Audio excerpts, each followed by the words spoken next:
Seth back, but only by name. The Usos are back, even though they never went away. And Car Knight Tsunami Reed.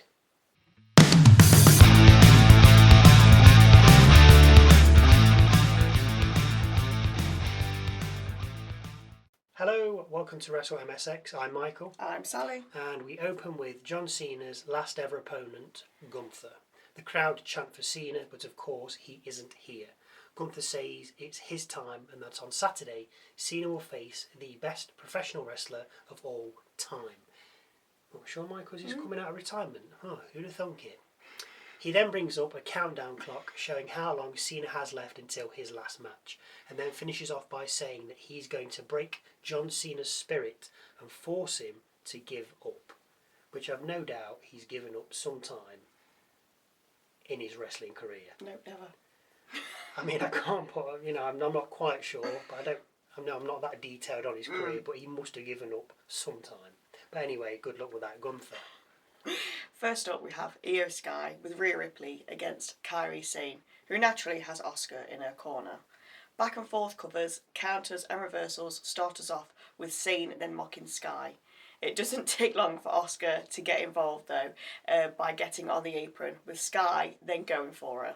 As she does, Asuka pulls the ropes down, causing Sky to end up on the floor, which then allows Sane to take advantage. We come back from the break to those awful uppercuts, a missile dropkick from the top rope and Meteora, followed by a 2 count for Sky.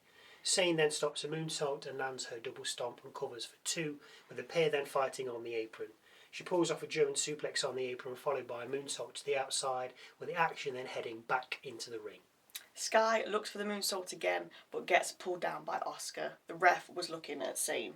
This causes Ripley to then intervene and take Asuka over the timekeeper's barrier.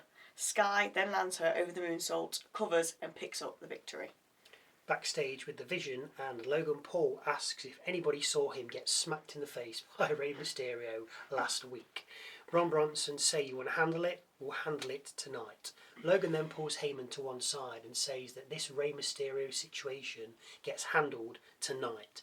Heyman adds for the first time in his life he has backup, with Logan adding that if they, Braun Bronson, get in trouble, then he's their backup. Heyman then hands Logan his brass knuckles, just in case, which actually do look like brass knuckles. We have a War Raiders vignette saying they're stronger than ever before our next match, Rey Mysterio versus Finn Balor.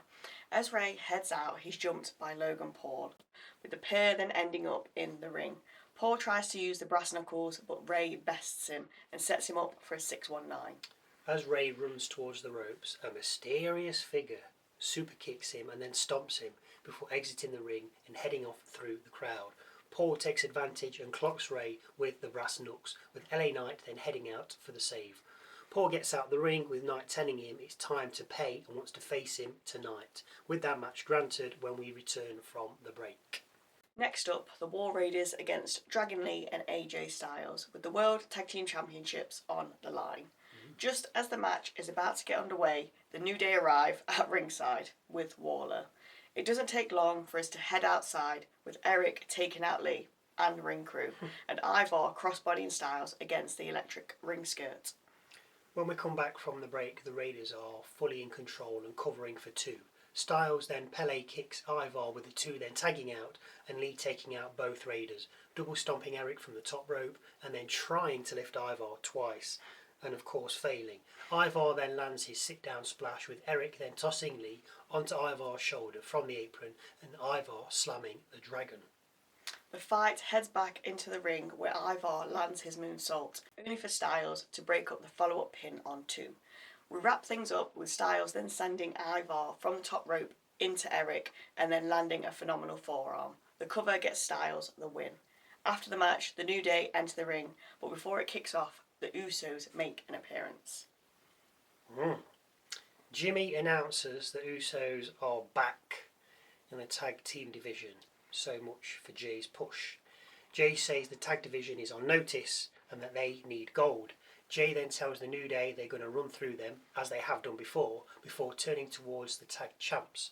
Just as Jay's about to lay it on them though, the New Day grab the Usos and spin them around. But Jimmy and Jay are too good and send them from the ring. With them gone, Dragon Styles step up to the Usos with the four of them exchanging words. Yeah, so the Usos are back, but they never went away. But they're back in the tag division, which they need it. Yeah, because I think the men's tag division on SmackDown is terrible. Sorry, I'm not bothered about DIY. got a real thing against them. Motor City Machine Guns, and Fraxium. Jackie Redmond introduces Stephanie. If you want to disagree, please, I'm gonna take it and I'm gonna throw it back in your face. Go. Thank you. Jackie Redmond introduces Stephanie Vacquer to the ring next and asks who's next. Vacquer says she wants to face everyone and that she is the best. She name drops a few wrestlers, Ripley, Bayley, and then gets interrupted by Nikki Bella. I thought this was done. Bella says they're not done Oh, what? and demands a rematch. No. But she's then attacked by Raquel Rodriguez. Rodriguez tells Vacquer to name the time and the place and she'll be there. Good.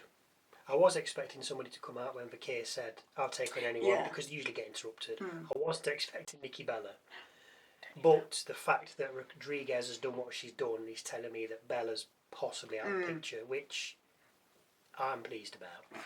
We have another WrestleMania vignette, this one from Iyo Sky. She says completely in Japanese that this is not the game you want to play with her. WrestleMania Vegas is anyone's game. Backstage with the Judgment Day, Dom says he likes the masked figure from earlier as he attacked his deadbeat dad. It's not Seth. It's not Seth. Liv then asks Raquel what that was all about, her challenging Vacquer, with Rodriguez saying she didn't know she had to run things past her. Morgan says she doesn't, and then turns to Perez, saying if Raquel is going for the Women's Championship, that means you and I are going for the Women's Tag Titles. Also, I just want to note that when Rodriguez spoke to Morgan, and she was like, right, I'm going to speak to Pierce, see if I can get that title match, Morgan was like she didn't like it, so clearly she's gunning for that title.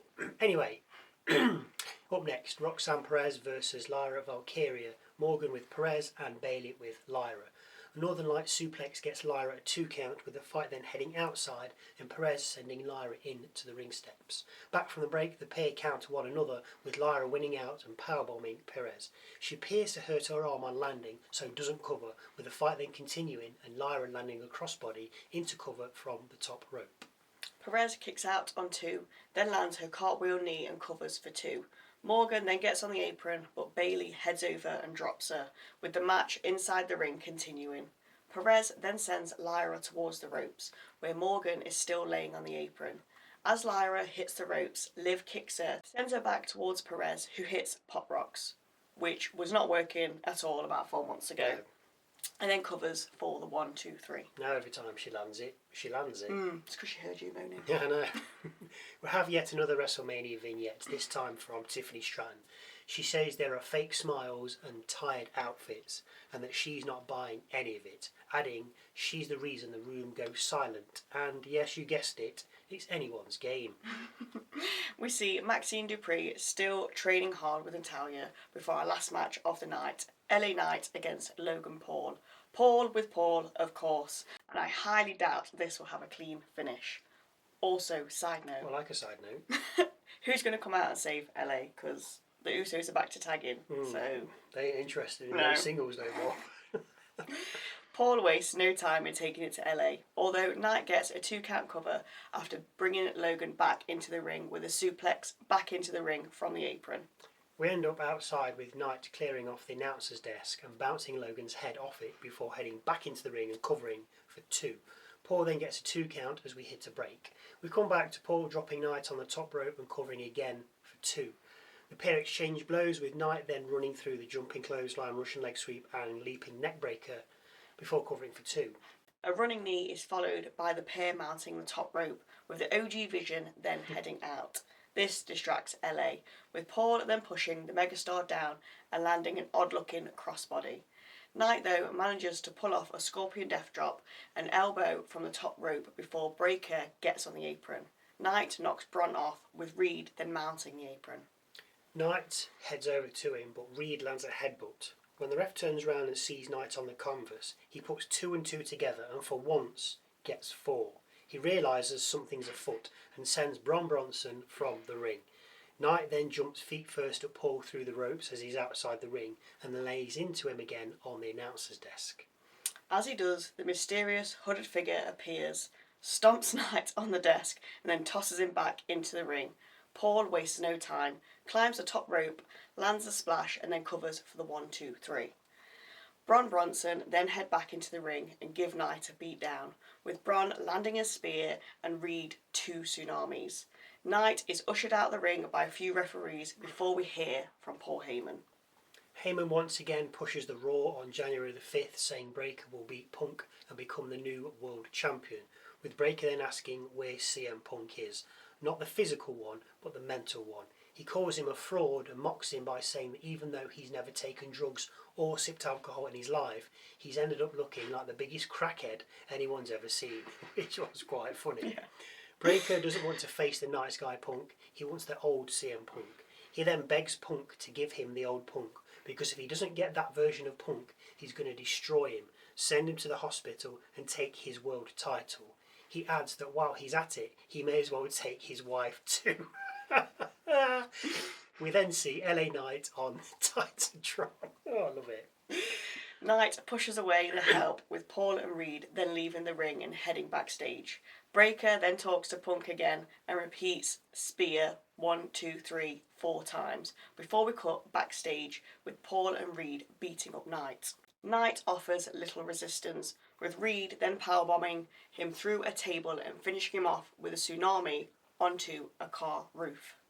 See, I told you he had no one to help. Backstagers tried to stop the onslaught, but to no avail. Raw goes off the air with Adam Pearce asking for some damn medics.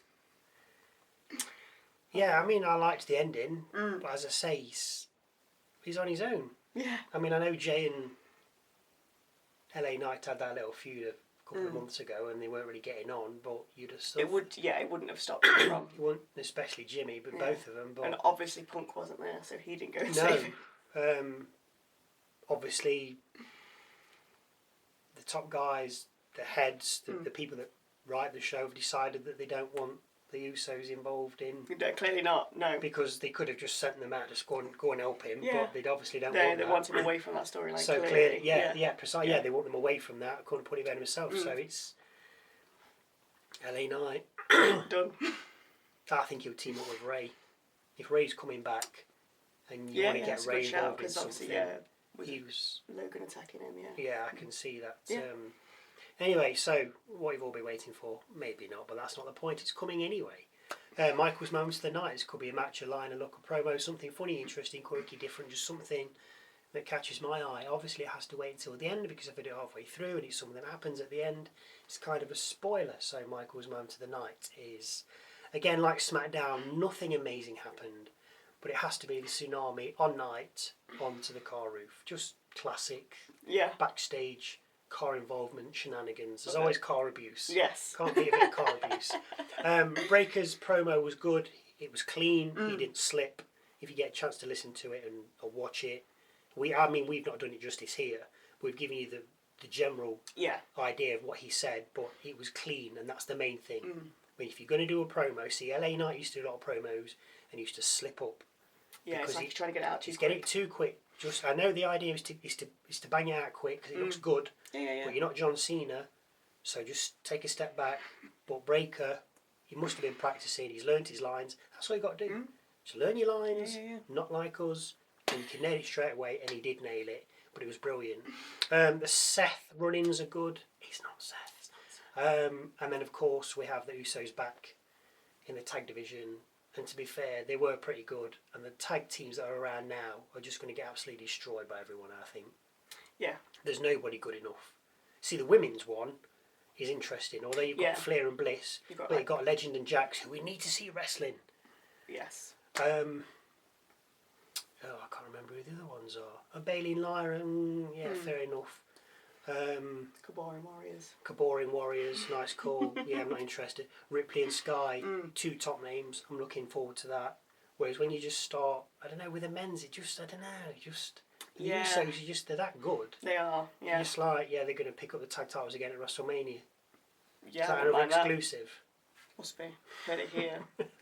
If you want to disagree or have any thoughts or views that you'd like to share with us, then please feel free to leave them in the comment section down below. Don't forget to go and check out our Musings video because a new one drops every Wednesday. If you're still watching, thank you very much for watching. And we'll see you Wednesday for a look at this past week in WWE, Thursday for a quick look at Saturday night's main event prediction video, and then Saturday when we take a look at SmackDown.